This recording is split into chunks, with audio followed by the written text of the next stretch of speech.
उसको संवार करके फिर बीज बोया जाता है। बीज बोने के बाद भी उसकी बहुत संभाल करनी पड़ती है, जब जाकर के हम उसकी पूरी परिपक्व फसल ले सकते हैं। इसी प्रकार परमात्मा के नाम पर लगने से पहले सत्संग की आवश्यकता होती है। नाम लेने के बावजूद सेवा, सत्संग और दान धर्म की पूरी आवश्यकता पड़ती है। साधुओं की सेवा, संतों की सेवा, सत्संग की सेवा, ये भी साथ चलेगी। जिस प्रकार खेत में बीज बोए पाछे उसमें खाद, पानी, रखवाली, सारी चीज की आवश्यकता पड़ती है। ठीक इसी प्रकार नाम ले लेने मात्र से कोई न सोचे कि ईब में अपने आराम से घर बैठ कर ही भक्ति कर सकते हो, घर बैठ करके। पर आज के युग में इतना सुलभ नहीं है कि आप घर बैठ करके ही इन बुराइयों से बचे रह सकते हो।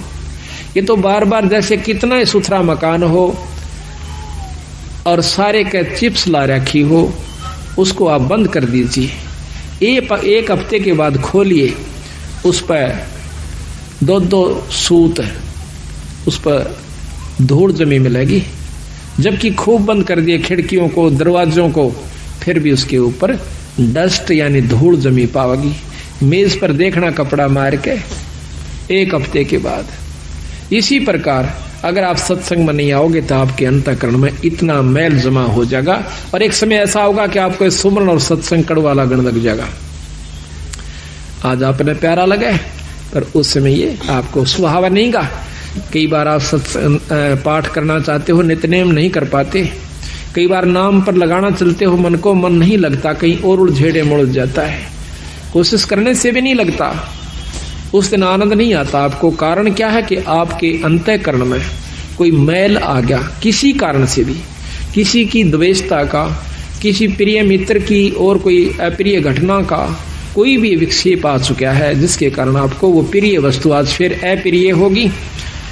तो इसी प्रकार सत्संग में आने से जानकारी होती है कि ये कोई काहू का है नहीं, झूठा संगी साथ या कोई किसी का नहीं। कबीरा चंता तो सतनाम की और ना चंता दास, और जय कोई चंता नाम बिना वह काल की फांस। ये काल की पास है, काल इसको फंसा के रखने की खातिर उसके मन में 100 विक्षेप, क्रोध, अहंकार या कोई चिंता फिक्र बनाए रखे कि कहीं ये भक्ति भाव में ना लग जाए।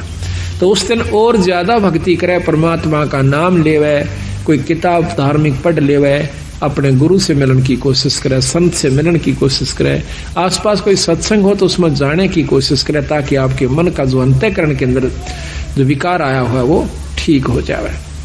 घर में नहीं ठीक हो सकता, या तो सुमरण अधिक करे, ना चाहते हुए भी करे उस सुमरण को, उस दिन फिर आप ठीक हो जाओगे। इसी प्रकार सत्संग की आवश्यकता पड़ती है। तो ये बहुत लंबा प्रकरण कबीर साहब ने दिया है, गरीबदास जी ने दिया है, उनके बारे में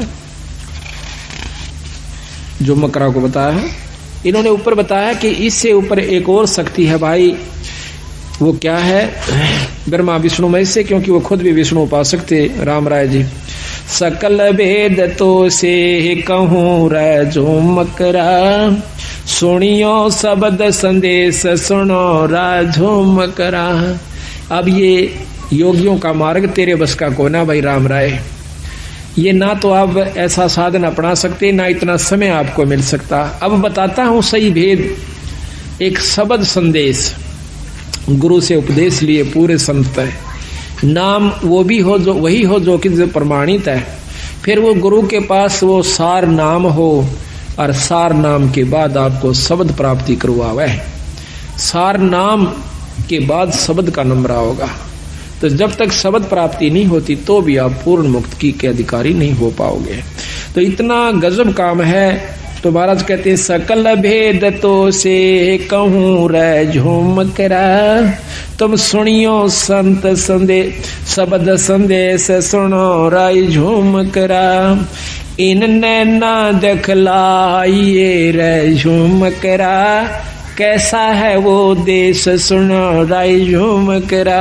अब बंदी छोड़ कहते हैं कि ना तो इतना समाधि यानी ये कोशिश करने की आवश्यकता प्राणायाम आदि की, मेरे शब्द में मेरे नाम में वो शक्ति आपको इन आख्यात नो का नो आंख खुली है और सुरत सतगुरु के चरणों में जा चुकी होती है। इसको सहज समाधि कहते हैं।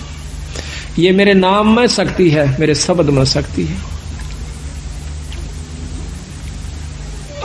सकल वेद तो से है कहूँ राय झूम करा, सुनियो शब्द संदेश सुनो राय झूम करा। इनने ना दिखलाइए रे झूम करा, कैसा है वो देश सुनो रे झूम करा। पल नीचे पल ऊह परे रे झूम करा, तामद नरक निहार सुनो राय झूम करा। अजर नजर आवे नहीं रे झूम करा, खेले अदर अदार सुनो राय झूम करा। दैने बामे आंगणे रे झूम करा, स्वर्ग रसातल बहन सुनो रे झूम करा। तेरे कुटी छाजे बैठ कर झूम करा, वो देखो राम रतन सुनो राय झूम